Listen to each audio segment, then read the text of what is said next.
विधिमंडळ अधिवेशनाचा आज शेवटचा दिवस. मुख्यमंत्री देवेंद्र फडणवीस अंतिम आठवडा प्रस्तावाला उत्तर देणार.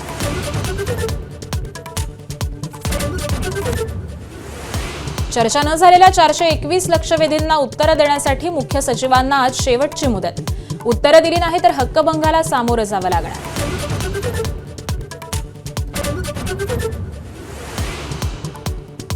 भाजप शिवसेनेचे आमदार संघाच्या स्मृती भवनात मुख्यमंत्री फडणवीस, उपमुख्यमंत्री शिंदेंकडून डॉक्टर हेडगेवारांच्या स्मृतीला अभिवादन. अजित पवारांच्या राष्ट्रवादीला मात्र निमंत्रणच नाही.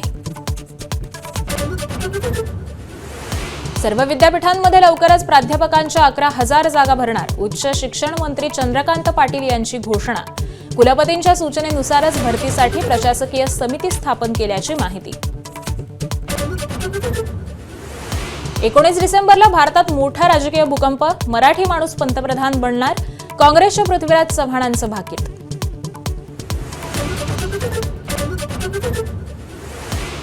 नवी मुंबईत सर्वसामान्यांसाठी घर घेणं झालं स्वस्त. लॉटरीपूर्वीच सिडकोच्या घरांच्या किमती 10% घटल्या. उपमुख्यमंत्री एकनाथ शिंदेंची घोषणा.